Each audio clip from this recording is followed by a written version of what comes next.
sense waiting. Let's remember that the mission of the Great Falls International Airport Authority is to optimize transportation services and development in the region. And the vision of the Great Falls International Airport Authority is to maximize the airport's benefit to the region. So, welcome. Please remember that the board appreciates participation from the public. If you have any comments throughout the meeting, please stand, state your name and address, and your comments will be heard. Thanks all the public for being here. So with the quorum of the board present, I call the meeting to order. Roll call. Commissioner Eritz. Here. Commissioner Bakke is here. Commissioner Gibbs. Here. Commissioner Hoven. Present. Commissioner Lalonde. Here. Commissioner Smith is absent. And Commissioner Timbo. Here. Excellent. So let's start off with Pledge of Allegiance.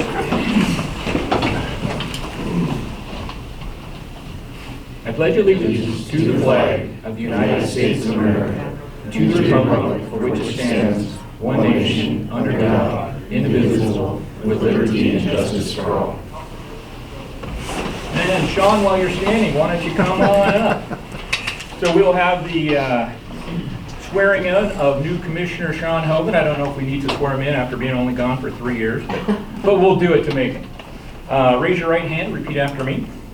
I state your name. I, Sean Hogan, Do solemnly swear and affirm do solemnly swear and affirm that I will support and protect and defend the Constitution of the United States I will protect and defend the Constitution of the United States and the Constitution of the State of Montana, and the Constitution of the State of Montana. and that I will discharge the duties of my office I will discharge the duties of my office of the Commissioner in and for the Great Falls International Airport Authority. I'll make that slower. And duties of my office of Commissioner in my duties in my office as Commissioner in and for the Great Falls International Airport Authority in and for the Great Falls International Airport Authority of Great Falls, Montana, of Great Falls, Montana, with fidelity. with fidelity.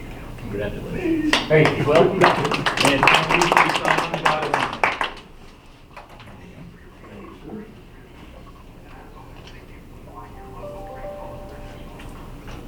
Thanks, sir. Welcome back. We're glad to have you. Thank you.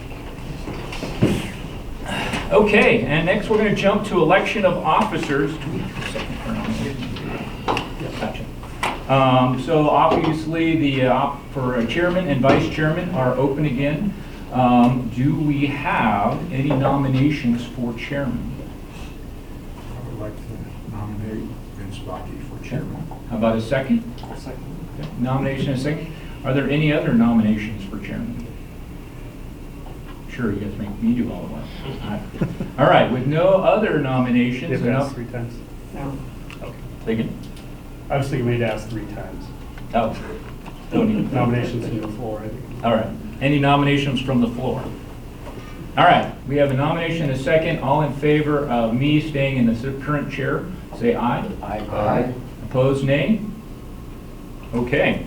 I guess I'll stay right in the same spot. And let's go with the vice chairman position. Are there any nominations for vice chairman? I would like to nominate Commissioner Casey Lalonde. I'll second. I have a nomination and a second. Are there any other nominations? No other nominations? Any nominations from the floor? All right, we have a nomination and a second. All in favor of moving Casey up to the right seat, be so saying aye. Aye. Opposed, nay? All right, Casey, you get to move to the hot seat. Oh, right now? Yeah. I'm lonely up here by myself. Everybody says, You've been promoted too, man. A couple months ago, yeah. I can see that. Congratulations. Major. okay, with that, we would, well, first off, congratulations and welcome to more work. Appreciate it. We'd like to jump down to acceptance of the final audit of 2020-2021. You'd like to start off? Yeah, just briefly, in your packet you have the copy of the audit for adoption.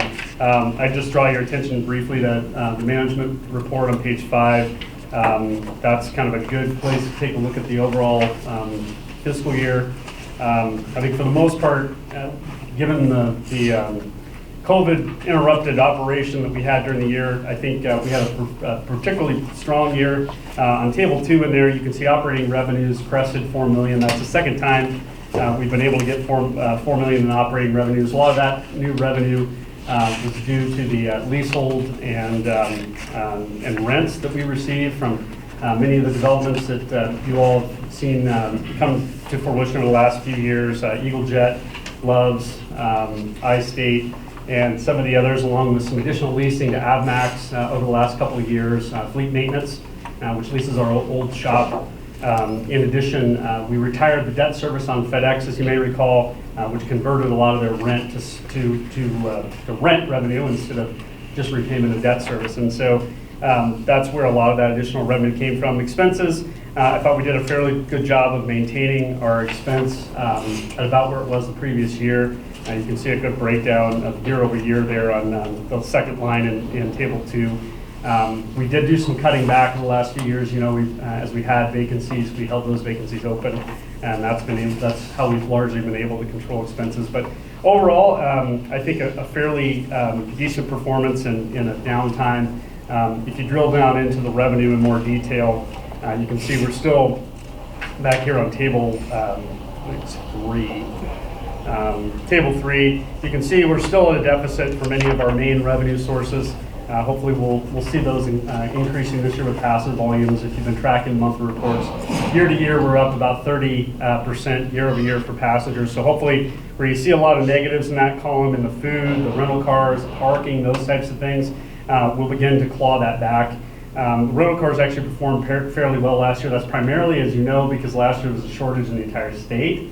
And so across the board, cars were hard to come by, and so we had a lot of people coming up here to rent cars from all over different places because there was such a shortage. And so, but as you look down through there, no surprise with the year we had last year, a lot of those revenue categories are down. We're hoping to see a lot of that coming back. The notable increase, obviously, in land rents, again, with the new leases that came online over the last couple of years, along with FedEx. For instance, Loves, we only had a partial payment the year prior. Now we've got full revenue. FedEx, with that debt going out, being paid out, now that's pure revenue instead of a payback. And so that's where we balanced on revenue to get it up over the prior year. And so all in all, I think a fairly good year from a performance standpoint. Going forward, obviously we're going to likely see increases in revenue. We'll begin to see increasing expenses as we look into this next budget period. As you may recall, with taking over the parking, we've increased the number of law enforcement agents or officers we have on site.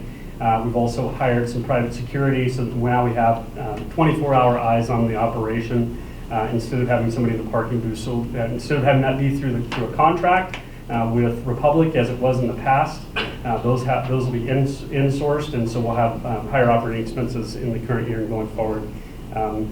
And with that, I'd like to introduce Megan Connor. She's the auditor that has been doing our account now for, gosh, been 5 years or more, hasn't it? Oh, yeah. And so, for her to give an overview of the audit. Thanks, John. Just wanted to thank you guys again for allowing me to be your independent auditor. I am the shareholder in charge here at Andersons-Mullen. Just wanted to point out that, we really do work well with other airports across the state. We have quite a bit of experience, but we do really enjoy working with this one. We have a great working relationship with John. And poor Sydney, her first week of work, she had auditors knocking on her door. So I think it was a good learning experience for both the team at AZ and Sydney. And I just want to give her a big kudos because it was a lot for her in the first few weeks of her employment here, and she has proven to be very knowledgeable. She will continue to be a great asset for you guys, so thank you for everything, Sydney, during the audit process.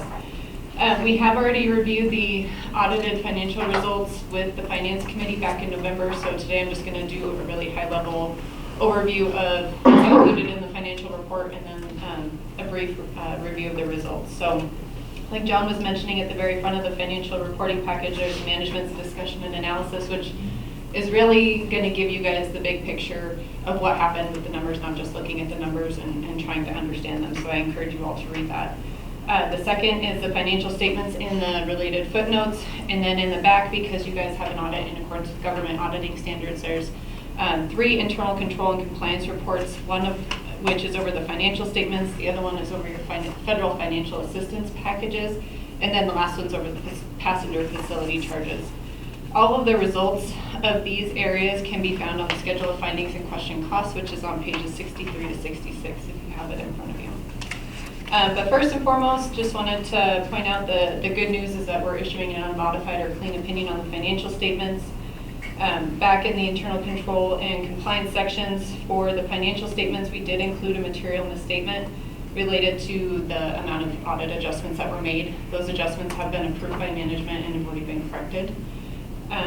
We did have one finding related to the federal financial assistance programs, and that was related to a required report that the FAA has that was not filed. It has since been filed. It was filed during the audit period and accepted by FAA. And then we had no findings over the passenger facility charges. Does anyone have any questions based on their review of the financial statements? Just approximately how many adjusting journal entries did you guys propose and have? Over 20 of them, somewhere in between 20 and 30. You could just make one big one. Oh, I know. I know. From one account to another. You got it. Like what? Yeah.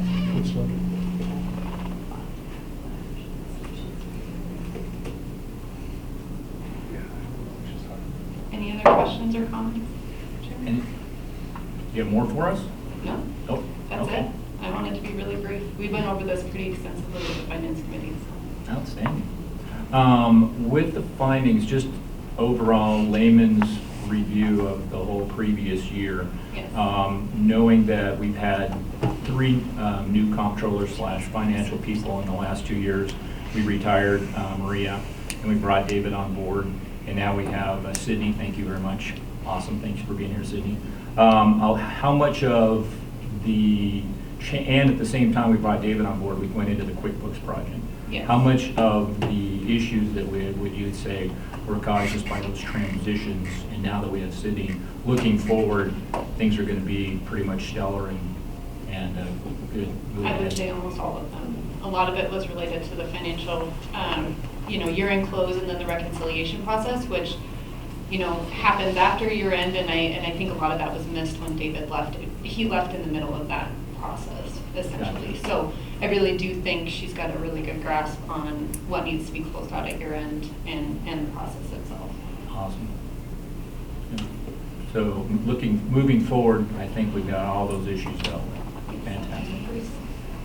Any other comments, questions? The fact that this has happened 3 years in a row, we've had this sort of issue, did that raise any issues or flags or anything with anybody, FAA or? Well, I mean, this is the first time we've missed CATS. I mean, the CATS report, it's just basic financial information that gets put into a federal system, and we just simply missed it, and David just didn't get it done in that last year.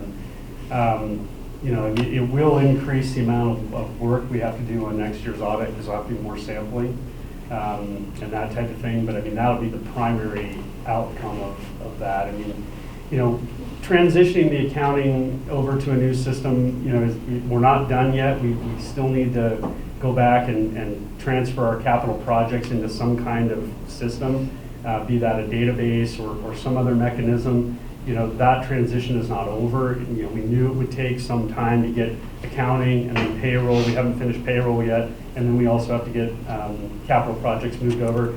Those things are the source of a lot of our issues that we've had in that transition period, and also the workload in that position.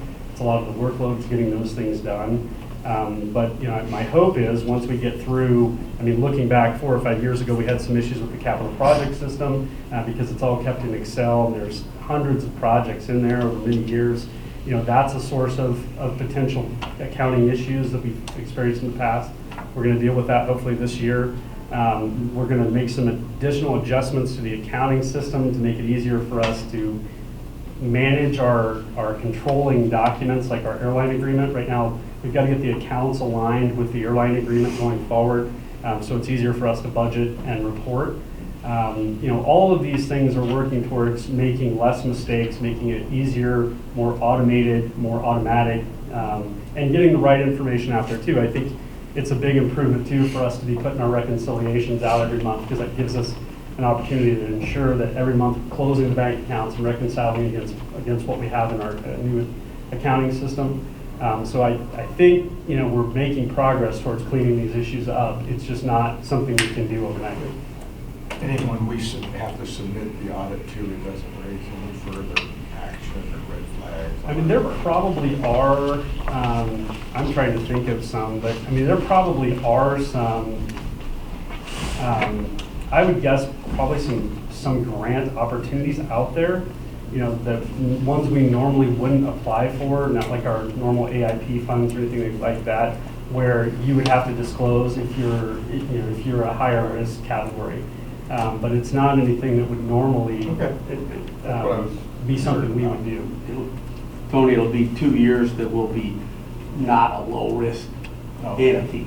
Not necessarily a high risk, but the definition, we're not a low-risk entity, which means the auditors have to do a little more testing. But from the standpoint of we just have one major program, I don't think that's going to increase and have a second one, which would be the main part of having more. I would agree, and I guess us as auditors were lucky that all the federal funding got wrapped up into the same CFDA or assistance listing number as the AIP, so we didn't have to segregate those, so it won't change anything.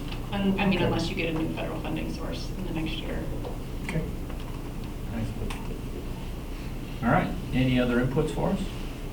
All right, so I think at this point, we are to vote on accepting the 2021 audit as stated. Is that correct? Yes. All right, so, Excuse me, Vince? yes. I have one other question. Absolutely. Excuse me for coming in late. It sounds like we've had a bad audit. No. So what I've reported are internal control deficiencies, but the financial report itself includes a clean opinion on Okay.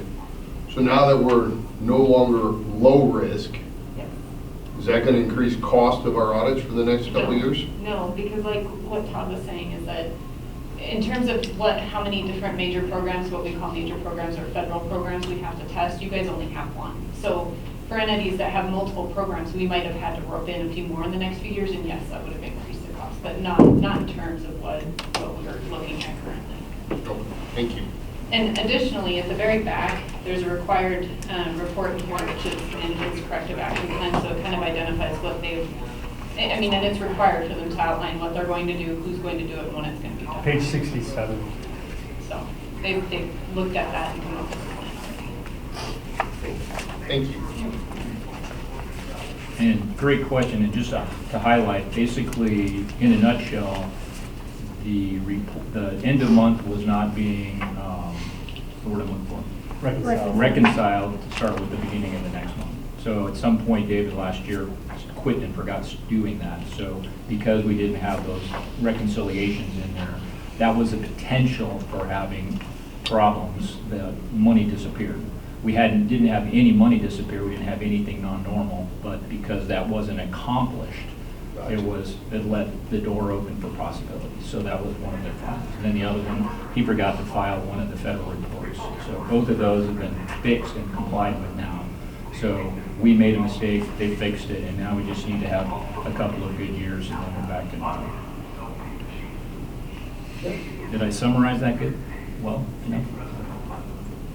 All right, with that, can I have a motion to accept the final 2021 audit as stated?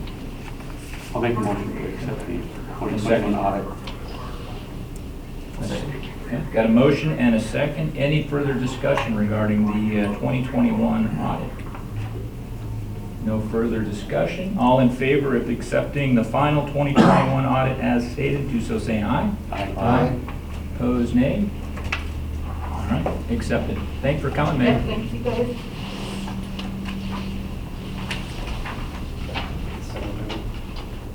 This will go back. Yes, yep.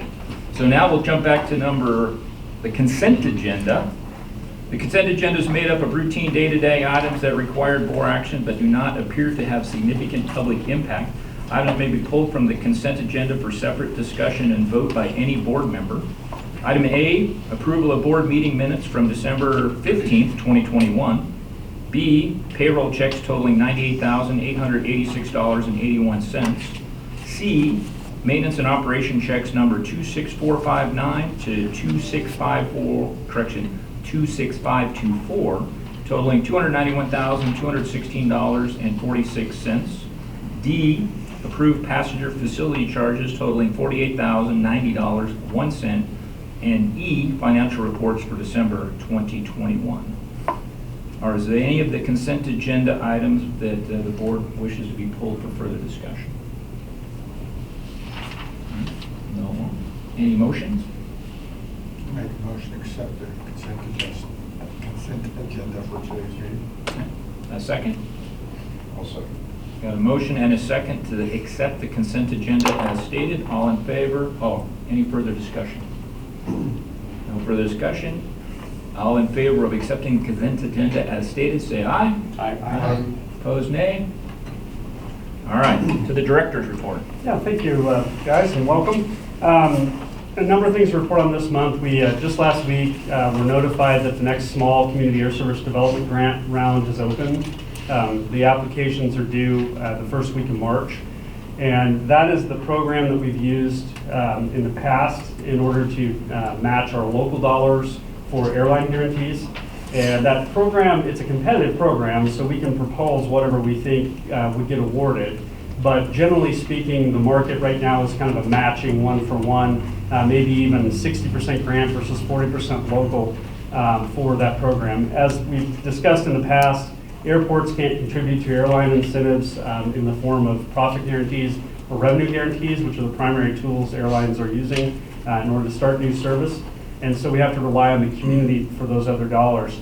To that end, we're hosting up here on Thursday, the 27th, a low-cost airfare breakfast, where we'll be presenting some of the statistics that the recent statistics about the air service development portion of our business, the community growth, the economic growth in the region, the other communities around us and what they've been able to achieve through their incentive program, and trying to bolster the donor pool towards a good match for this grant. And so ideally, we would be able to raise several $100,000, which we would use to match a grant of several $100,000 more dollars. To give you an idea, when American came to the other communities in the state, those communities had a grant of about $1.2 million up to $1.6 million to bring in American Airlines in those communities. And that has really been the linchpin. If you really look at the growth of those communities in terms of air service and when that really started to flow, it was with the introduction of another carrier. And so we really believe that this is an important milestone for us if we're able to achieve a worthwhile match for this grant, if we can attract a grant into our community. We really believe that'll be the important step forward in terms of bringing American in 2023. I will be traveling down to San Antonio in February to meet with all the airlines, the first air service conference of the year, and we'll get a chance to meet, hopefully with American. They haven't accepted our meeting yet, but we've asked for it, and several of the other carriers. Right now, we have a letter of support from American saying that they support our grant application and they're interested in service. That would be Dallas type of service. We also have a letter from United Airlines. We'll need those in the packet in order to have our best chance of getting a grant. They want to see that there's a viable plan for getting air service. This round should be pretty competitive. I think there's a lot of communities like us that have seen a decline in their service over the last 3 years as we've gotten into COVID. So I do expect a pretty robust number of airlines applying. Some of our chief competitors, though, we don't think will be in the pool. Like, for instance, Bozeman now is a large enough airport, they're probably out of that program. They probably won't qualify any longer. So they've used that program extensively in the past. And so we might have an opportunity to get a grant application in that'll hit the mark. So we'll be working on that with our consultant over the next 60 days, getting that application together and getting it in. We've got those air service meetings coming up in February, and then we have the breakfast on the 27th. That's at 7:30 in the morning if you want to attend. The Chamber has really opened it up to anybody to come up and hear the presentation and try to get folks involved. And so January 27th? Yes, this Thursday. So pretty exciting time. Other thing I was going to report, we're still waiting on Quick question on that. Last time you made the initiative, you and Shane made a huge effort, and and didn't have the success you wanted. Is there any general consensus on the feedback you received from those who couldn't support the effort or didn't support the effort? You know, we did pretty well, actually. I mean, we got very close to where we wanted to get with that program. I think, you know, part of it at that time was, you know, just, I think there wasn't a lack of awareness about what's happening. I think now the general public knows exactly what's happening with air service. And we've got some pretty interesting statistics we'll be presenting on Thursday about the number of the communities that have lost air service. I mean, Delta has reduced routes in about 20 cities. United about the same, American similarly. You know, a lot of airports are losing all their service. Waterton and Pierre over in South Dakota, our neighbors, are lost everything. And so, you know, we're seeing the end of the 50-seat jet. And just before Christmas, the United CEO came out and said, you know, the 50-seat jets are going to be where all of the losses are made, and, you know, small communities are going to bear the brunt of that. The end of the regional jet is upon us, which we've been talking about now for 10 years in the community. But I think now the general public sees it. That, you know, they see, you know, Delta unable to staff all the routes that they would like to fly. I mean, our Minneapolis route is profitable. You know, the problem is they don't have enough pilots, and there's not really a plan to get there anytime soon. They're going to struggle in the West for a few years now, with SkyWest changing the way they're doing business. And so it's a dire time, and I think, you know, the next 10 years will be much about communities losing air service, more than it's going to be about communities adding it in. So my hope is, you know, that, you know, we can really get the community support this time, because now is the time, right? I mean, our back now is literally against the wall, and if we go into another recessionary cycle and go into another round of airline bankruptcies, you know, that's, you know, as I've said, I will say on Thursday too, I foresee at least one scenario where either Hona or us doesn't have air service, or possibly each of us has one airline. You know, I mean, that definitely is an outcome we could see in the next 10 years. As these planes get larger, you know, both of us have 300, maybe 500 people a day trying to fly. In a larger plane, that's 1 or 2 or 3 flights a day. Certainly you can't support 3 airlines. So we really need to take it seriously at this point, and I'm hopeful that the community will really respond to that. Heard anything more on the Minneapolis hub? Nothing. You know, they're continuing to cut service. I mean, if you go out and Google it every day, a couple more routes are dropped out. And so right now they're not really rebuilding, and this continuation of COVID, you know, we've got 2 factors working against us now, right? I mean, now we have the work rules are loosening some, but there's so much COVID that the daily interruptions to the system are massive. And so they're having a hard time staffing, and then they're going to have to reserve pilots to staff routes that they do have. And so, you know, that's going to keep people from expanding this year. And then on top of that, the COVID load on the system is still wearing, where some people don't want to travel at all. Certainly most companies aren't traveling, you know, which is where your real profitable airfares are. That, you know, the company that says, we got to get to Sacramento next week, you know, that kind of travel just isn't happening.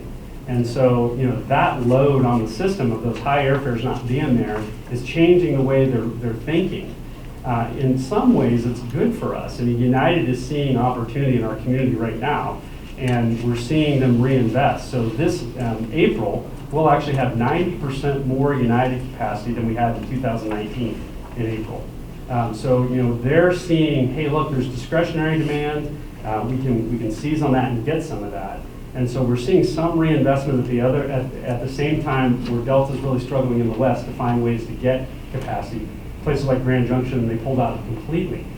So they're really having a hard time, you know, getting back to normal, whatever normal is going to be. I just wondered, that Salt Lake hub is a mess. It's not fun. Yeah. Okay. Yeah. And I was going to talk a little bit about United, just so we've had a chance to say it to the board. You know, I know we've probably been reporting it out in the press and you've read it, but so United, starting here on February 10th, will start their 3rd flight to Denver. That's normally a summer ad, usually would be May or June. So we've got that flight coming in. By the time we get to, and we've also got one 76-seater a day. Right now it's on the turn route in the middle of the day. That 76-seater will grow into 2 76-seaters between now and April. So if you look at the capacity in January, they're up about 10%. As we get into March, they're up about 30%. By the time we get to April, they're up 90% because they're converting the existing regional jet into a larger plane, and they're also adding that 3rd flight here in about 2 weeks. So we are seeing capacity. You're definitely seeing relief on ticket prices. I know I was shopping for my mom just this week, and the prices actually right now are pretty good. And so that's primarily driven by United's additional capacity in the market. At the same time, Alaska is struggling some with the pilot issue. They do plan to add a second flight by the time we get to summer. We're hopeful that'll be in March, but it doesn't look like it's going to get there. It's probably going to be closer to May. So capacity is rebuilding right now. We're hoping that by summer, United will be adding a main line into the system. They're also still talking about some Chicago flights, possibly weekend flights. We have some incentive letters out between us and the T-bid. We've offered free landing fees and free terminal rent to a number of different carrier scenarios. That's in the incentive package the board approved for us years ago, that we have that latitude, and we've offered quite a few of those out there. We're also working with another ultra low discount candidate that is looking for a place to maintain some planes that could work out fairly well for us, and so we're working on that one too. A lot of things in the hopper right now. I continue to say, we're at this kind of junction of a lot of threats and a lot of opportunity, and that's not always the most comfortable place to be. But I mean, if the cards align right, I think we can come out of this with more service and actually a pretty exciting growth spurt up here. So we'll continue to work all those issues kind of simultaneously. Any questions on that before I move on to the next? Just FYI, the Salt Lake one, with all their construction going on, you actually have to fly into a hard stand and then take a bus to the terminal. That's what Tony was talking about. And then most of the time you go from gate 27 Bravo to Alpha 1, which is like a 45-minute walk, unless you walk really fast. Yeah.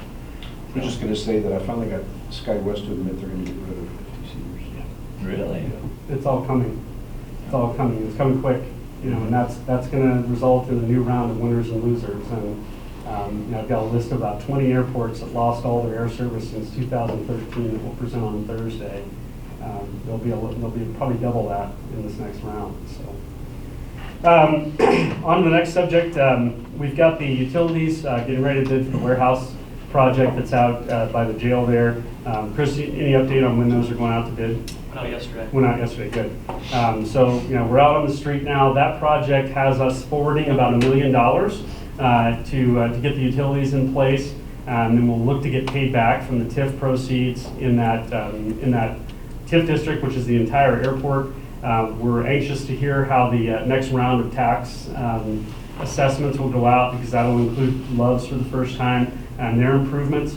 So there should be more money accruing to that TIF than ever before, and hopefully enough to bond next summer as we get into the tail end of that TIF. Just for Sean's benefit, the plan currently is that we're going to build 3 buildings or 3 units this summer in conjunction with a partnership with Dick Anderson. We'll have basically 3 long 80 by 30 slips inside of one condominium building that you can buy, or you can rent those for your business. The terms of the agreement with the city indicate that those have to be light industrial uses.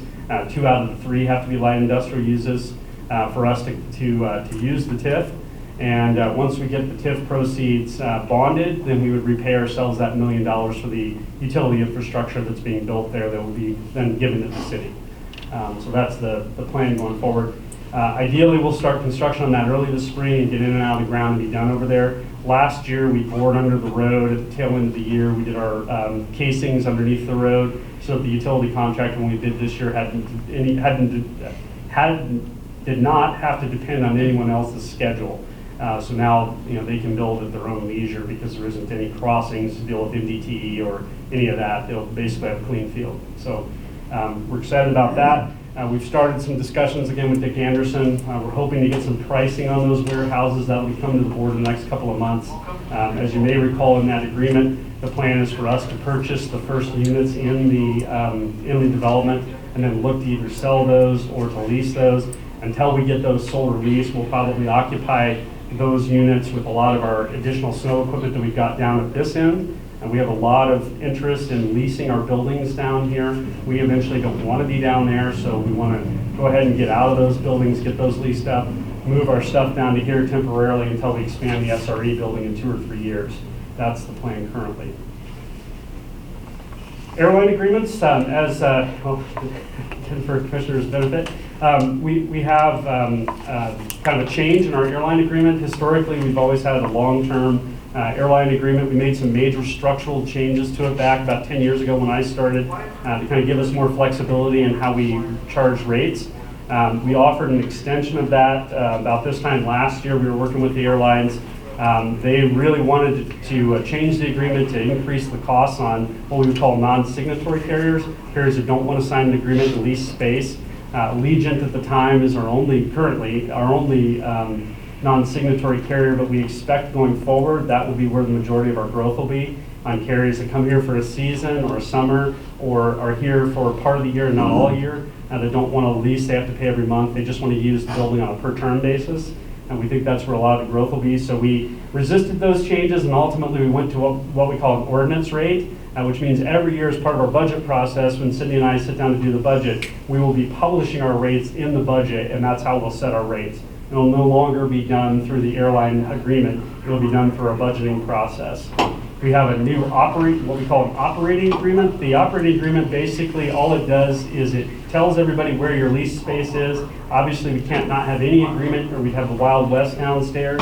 Everybody needs to know what space they can occupy. In addition, we want to get their insurance certificates on a regular basis so we know that they're insured if anything happens.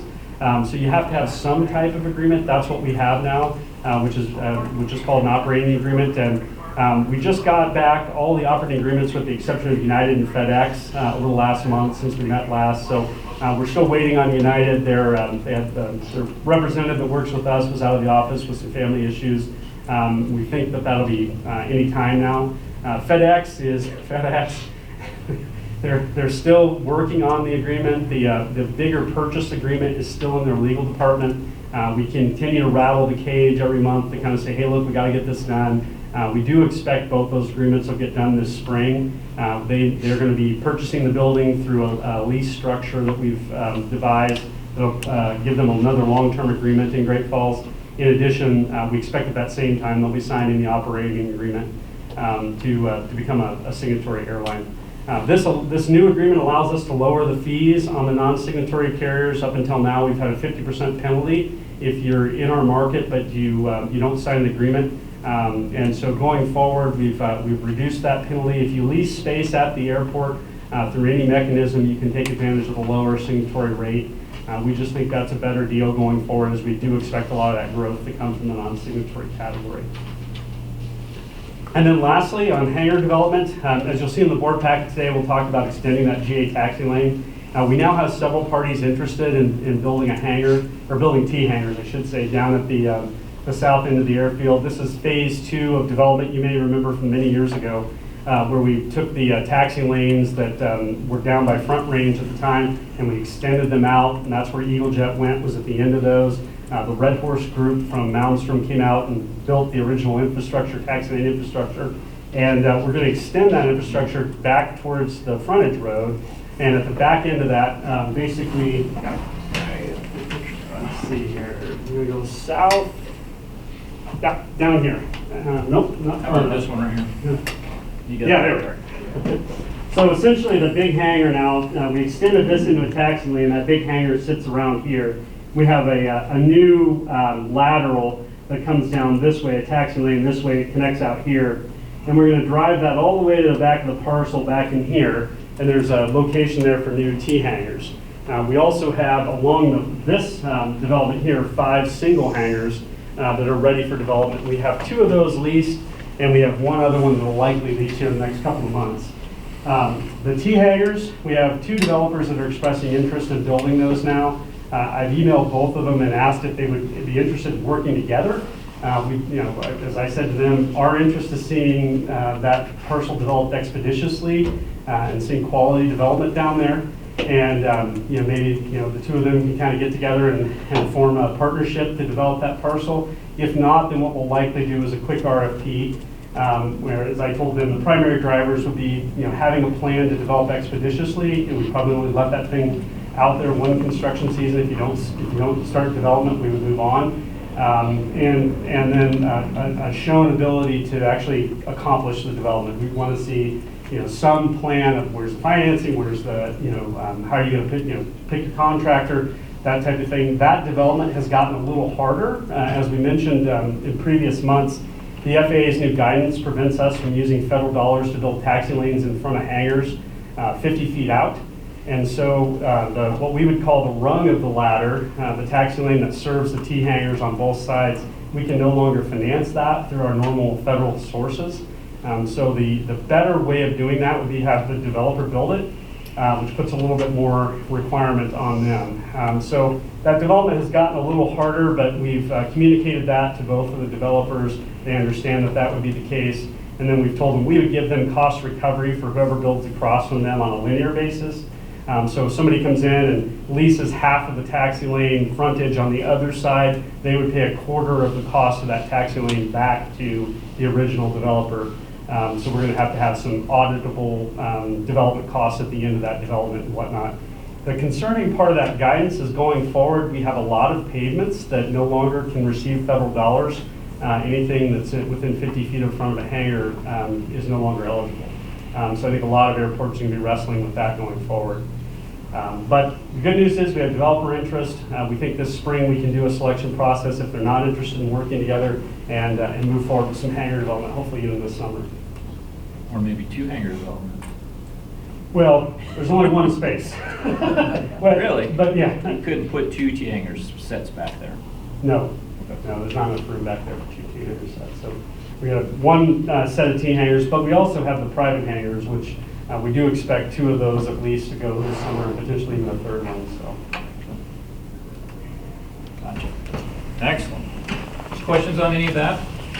While we're on the SCADZ, before we jump out of that, the whole SCADZ grant, you said Bozeman's probably not going to be in that pool anymore. No, I don't think so. They're a small hub now, so I don't think they qualify. And it's my understanding that Missoula and maybe even Kalispell have multiple airlines, and for to use SCADZ, we have to get an airline that is not currently served, correct? No, you have to get service to a community that doesn't have service. So for right now, like for Denver, for example, we can't go out and apply for a SCASD for Frontier to fly to Denver because we have Denver service. Gotcha. We can apply for Dallas, we can apply for San Francisco or something like that, but we can't double up on a hub. So it's not carrier so much as hub. Yeah. And we can even go and get United to fly to San Francisco, even though we already have United. That would be and that's what they provided us a letter for, is California service. And then one last question on the Loves. It looks like that's settled in pretty well. On my multiple trips by, have not seen trucks going out their back door and using any of that. Is that working out well? I've only seen 1 or 2 and I think they're legitimately lost. Because the ones I've seen have come down and then parked in the pull-out and tried to figure out what to do. But yeah, for the most part, all that traffic seems to be staying on that turn lane out of there. Really, I haven't seen many traffic problems yet. So I mean, it's gone pretty smoothly. We're scheduled to redevelop that road in the next couple of years, and that'll give us a chance to widen potentially and add a left turn lane as you're coming out of the airport into Loves, and things like that will make that road work a little better. Plus, the MDT has notified us that they're doing design on the roundabouts, and so we'll have to see how that alignment comes in. That's going to be quite a design challenge in the next couple of years, but hopefully that timing will coincide with our ability to go out and redevelop that roadway. So it'll work out pretty well. But no, we haven't seen any traffic issues yet from Loves. We're still interested in closing Airport Avenue B. And as we get into this year, that's one of the projects that's kind of on our list, is to strike up some conversations with the tenants down there, well, I shouldn't say tenants, landowners down there, and the city, to look at the potential to close Airport Avenue B. And we've just met with the base last week, and that is a concern they have, is the more traffic on Airport Avenue B and how that impacts the functioning of their gate, which is already failing. Excellent. All right, any further discussion on the director's report or capital project update? Excellent. All right, let's move on to item number 5 now, which is the Southwest General Aviation Taxi Extension Construction Project. Yes, as I mentioned earlier, this is the next phase of the project that started several years ago. with the reinvestment in the general aviation area down at the southwest corner of the airport. This project, as I said earlier, will construct a taxi lane extension. We have a taxi lane coming off of AA right now that goes up to the Eagle Jet hangar, the big hangar. We'll be driving that taxi lane further, basically all the way out to the hillside there. And that'll provide hangar pads for development. The master plan currently calls for a row of T hangars in the back of that, and some larger hangars, two cul-de-sacs of larger hangars in front of that. Obviously, we want the bigger planes as close as we can get them to the taxi lane because it's more expensive to construct taxi lanes for heavier, larger planes. So we want the smallest planes in the back, because that taxi lane can be much narrower and not built as hard on the cross section. And so we've got those T hangars up against the back there. This project would construct the entire length of that taxi lane. We'll also have a nice development pad on the opposite side of this development. The current master plan shows that parcel being saved for the museum that we had talked about several years ago. We may ultimately modify that master plan in future years to show more hangar development or some other use, but for the time being, this would provide quite a bit of hangar development growth, basically another whole row of T hangars and quite a few private hangars. And so we plan, as you see in the memo here, we plan to alter the funding plan for this project. We had initially expected last year when we started talking about escalating this project forward quicker. We had expected we would come out of reserves for $1 million to build this infrastructure, and then we would pay ourselves back from the 2023 AIP entitlement program. We have since found the infrastructure program. The infrastructure bill provides us with about $1.9 million in the upcoming year. I say upcoming because appropriations have not been completed yet for the current federal fiscal year. So right now we can't get any money, but soon the federal wheels will start turning for the current fiscal year, and the FAA will start writing grants for the current fiscal year. So we expect about $1.9 million. We want to use 1.1 of that program in order to build this infrastructure to keep us from coming out of pocket for that 1.1. The rest of that infrastructure funding we're anticipating keeping on hand for the ticketing project down here and potentially anything that might come up on this project in the front where we do the stormwater and that type of thing. So we're not currently allocating the remainder of it, but we do plan to allocate $1 million of it. We'll have to match that grant with our normal 10% match, so we'll still have to come out of pocket for about $100,000. That's just like every other project we have to fund the local match on it. And so that $100,000 would come from authority funds. And so that's what we're asking for. As I said in the memo, you'll see that we've changed the financing plan from December's meeting to use those infrastructure funds. You may remember at the finance meeting, or the December meeting, we had just found out we were getting money, but the rules were not yet in place. We've since found out the rules are similar to AIP, that we can use this money for similar infrastructure, so we plan to go ahead and do that. That opens up next year's funding to hopefully escalate that road project forward so we can get started on that entry road a year earlier. Pretty much move the program up a whole year. So that's the plan. All right. We have a motion to accept the staff's authorization to spend $1.1 million to fund the extension of the Southwest General Aviation Taxiway. I'll make a motion. Yeah. Motion and a second. I'll go with that. Any further discussion? I think that's a great start to helping the GA guys get a footing in to have some more opportunities to build more hangars down there, because we all know with the wind and the weather out here that leaving an airplane out in this climate is horrible. So that's great. I would hope that we could figure out how to pay for the rungs, but that doesn't sound like it's going to happen anytime soon. So hopefully the developers can figure out how to make that work out. Good. All right, any further discussion? All right, no further discussion. All in favor of accepting the staff's request to authorize $1.1 million to fund the extension of the Southwest General Aviation Taxiway, say aye. Aye. Aye. Opposed, nay? All right, motion passes.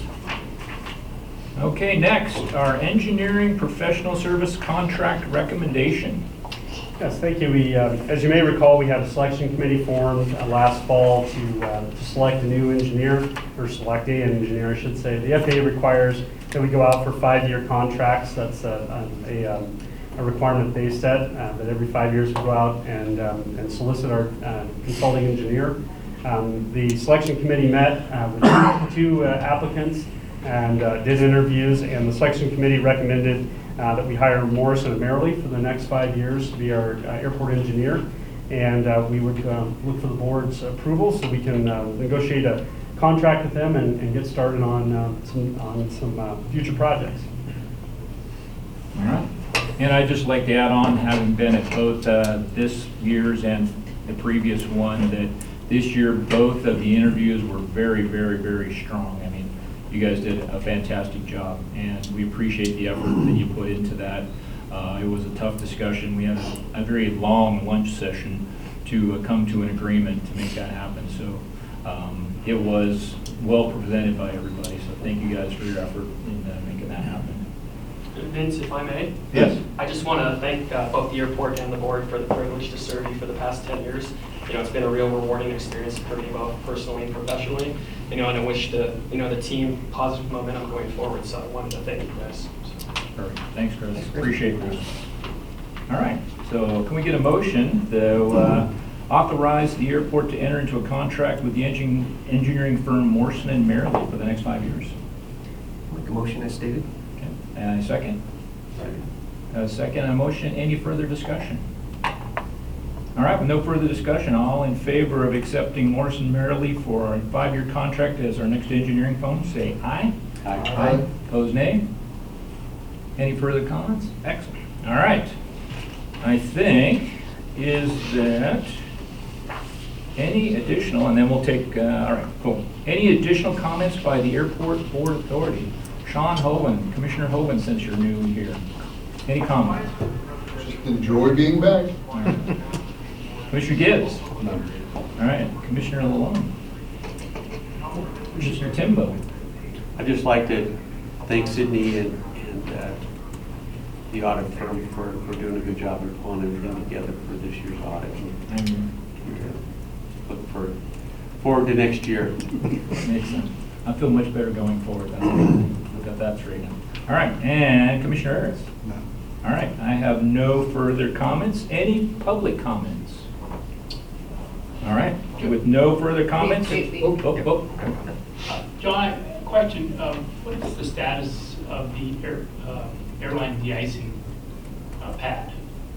You postponed that last season. Are you intending to put that out to bid again? Yeah, I think that'll bid. Chris, how far are we from that? A couple weeks, 2 weeks? About 10 days out. Yeah, that should be about, we were hoping to have actually that go out ahead of the utility package, but the FAA had a couple of last minute questions, and so we're awaiting final answers on design on that. So ideally that's going to bid here in the next couple of weeks, and we'll get a good robust interest in that because we're out early. As you may recall, last year the bid, we only got one bid. It was an out of town, but it was significantly higher than what we had budgeted, and we had to can the project. But the FAA has told us they believe they have the funding in hand to accomplish that. We did raise the engineer's estimate to what we think the current market for that project is, and the FAA believes they have enough funding. So that ideally that's going to bring us quite a bit of discretionary spending this year. That is a discretionary grant that the FAA is pursuing for us, and ideally that'll be constructed and complete by August. As is every winter, we could have really used it a couple weeks ago when we get all those diversions in. The ramp gets pretty busy and we run out of spaces to move and planes around, and so we're excited to see that infrastructure in place for next year. Exactly. What was that Japan Airlines 767? I think it was a gas and go in the end, wasn't it? Japan, JL. Oh, Japan. It was a aircraft that was going to the boneyard. Oh. And came nonstop from Tokyo, and then ended up in Arkansas. It sounded like a business much like AdMax, where they were going to either sell or lease the engines and then convert the airframe into a freighter. Right, yeah. And they said another one's coming through in a couple weeks. Yeah. That was interesting. All the things you expect to see landing. Why not? Okay. With no further business to come before the board, I declare this meeting adjourned. We only have one item on the work session, Anybody need a pit stop, or can we press on? Press on, excellent. Wait, Pausing for Laura.